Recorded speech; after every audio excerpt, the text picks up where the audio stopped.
Story by 21 gigawatts. Bloody Mary. Do it. You won't. You're too chicken. Sarah put her hands on her lips and gave me a cheeky smile.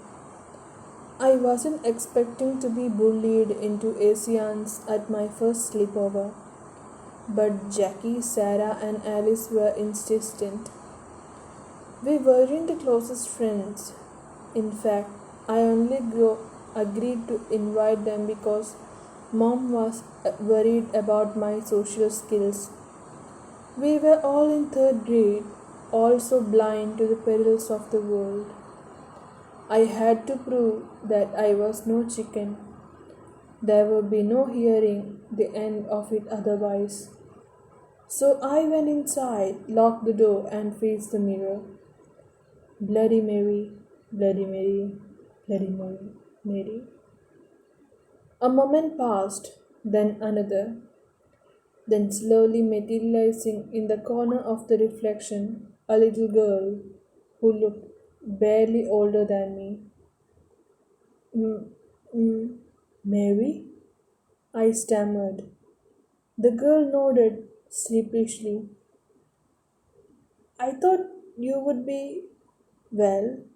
I thought you would want to kill me or something.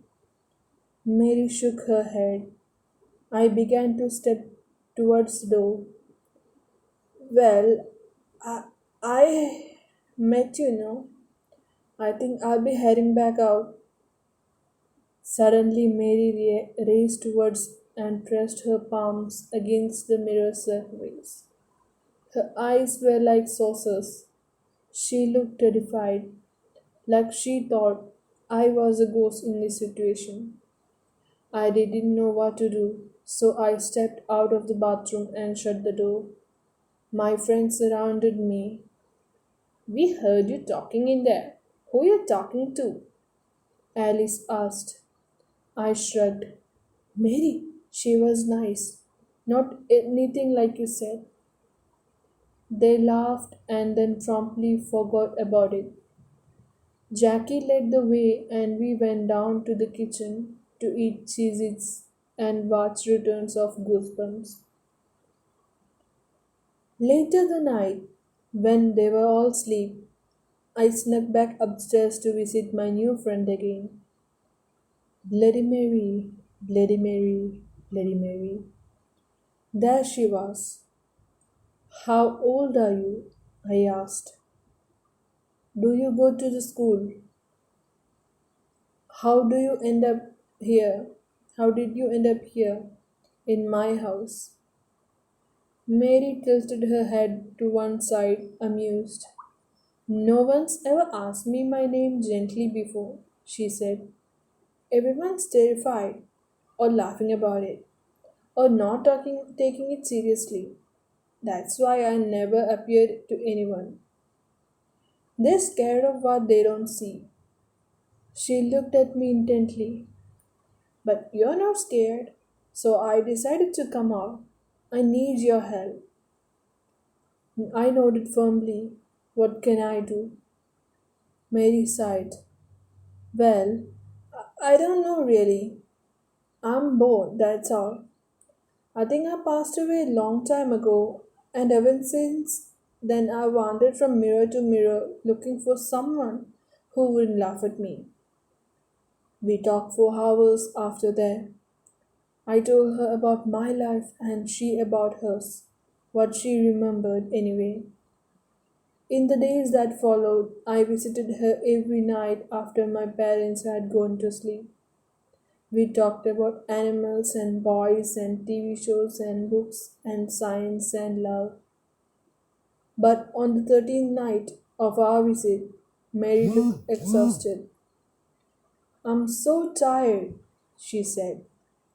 Every time I visit you, I learn so much about the world, but I feel myself fading. She was right. Her ghostly form looked dimmer even then. I'm not supposed to still be here. I'm not the natural order of things. She looked at me. I want to rest.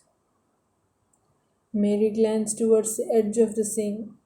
A tiny painted stone that I created in first grade class was sitting there. I instantly understood, and with quivering palms, I picked up the stone. I furrowed my brow.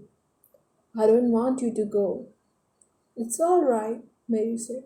As I remember you, you will remember me. Tear began to flow down my cheek. I'm sorry. Don't be, Mary said. Let go. I threw the stone, and the mirror shattered into pieces. My parents raced from their room and found me on the ground, sobbing and wailing. They took me out of school the next day and the next. I acted as normal as I could, convinced them it was a freak about of nightmarish sleepwalking, and they finally let me go back. But an ache remained, and I felt it every day as I wandered the halls of the school, as I did my homework, as I talked emptily to Jackie, Sarah, and Alice. One night, several days later, I opened my bedside drawer. Inside, underneath magazine clippings and my quarter collection, was a painted stone. I looked at it, turning it over in my palm, feeling its coolness.